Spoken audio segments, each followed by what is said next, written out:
వివిధ పత్రికల్లో మీడియాలో వార్తలు వచ్చాయి. ఎండ వేడికి ఆ రోజున 45 డిగ్రీల సెంటీగ్రేడ్కి వేడిమికి వృద్ధులు నానా బాధలు పడి ఇబ్బందులు పడి, మరి సాక్షి ఛానల్లో వాళ్ళ ఛానల్లో అయితే 60 మంది చనిపోయినట్టుగా గత 2 నెలల్లో వార్తలు పుంకానుగా వేశారు.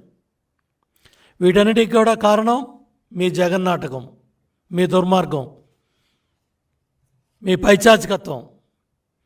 రాజకీయ క్రీడలో అధికార యంత్రాంగాన్ని, అధికార పార్టీకి లబ్ధి చేయాలని అమాయకులైన పింఛన్దారుల్ని నానా బాధలు పెట్టారు. మహిళలను కానీ, వృద్ధులను కానీ, అవ్వలను కానీ, తాతలను కానీ.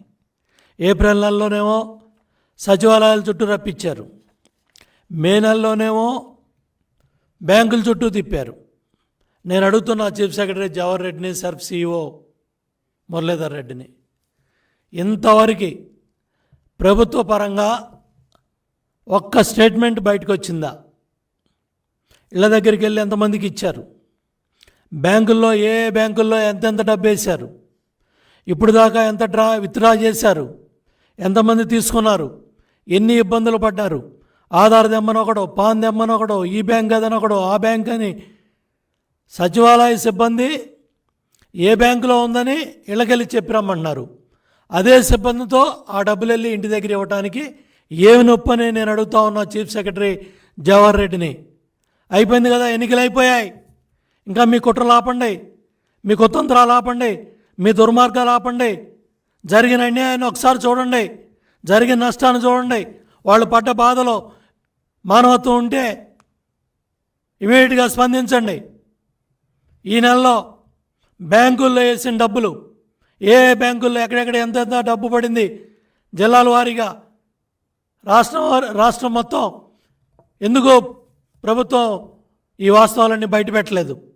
ఎంత డబ్బు, ఇప్పుడు దాకా ఆ డబ్బు ఎంతమంది విత్డ్రా చేసుకున్నారు? ఇంకెంతమంది తీసుకోలేకపోయారు? ఈ నెలలో నెలాఖరు కల్లా 31 కల్లా ఆ డబ్బు అంతా కూడా సచివాలయాలకు వెళ్ళాలి, సిబ్బందికి వెళ్ళాలి. లక్షలాది మంది ప్రభుత్వ ఉద్యోగులు ఉన్నారు.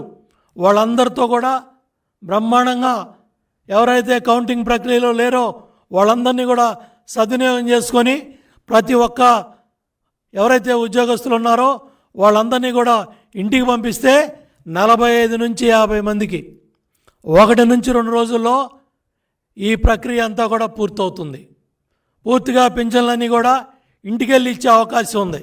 ఎన్నికలు అయిపోయాయి కాబట్టి ఎవరికి వాడు బాధ్యత లేకుండా, దీని గురించి మాట్లాడకుండా, ఆ వృద్ధుల గురించి, ఆ పింఛన్దారుల గురించి పట్టించుకోకుండా ఎవరు దుర్మార్గాలకు వాళ్ళు పాల్పడతా ఉంటే చంద్రబాబు నాయుడు గారు ఒక్కసారి తలుపు తట్టండి, ఒక్కసారి మేల్కొల్పండి.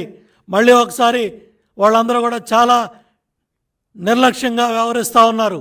మరొకసారి మేల్కొల్పి ఆ పింఛన్దారులకి ఇంటి దగ్గరే పెన్షన్ వెళ్ళాలి. పంపించమని గట్టిగా ప్రశ్నించండి. కళ్ళు తెరవమని చెప్పండి. చీఫ్ సెక్రటరీకి ఎన్నికలు అయిపోయాయి, జగన్మోహన్ రెడ్డి పని అయిపోయింది, ఇంకా మీరు స్వామిభక్తి కట్టిపెట్టండి.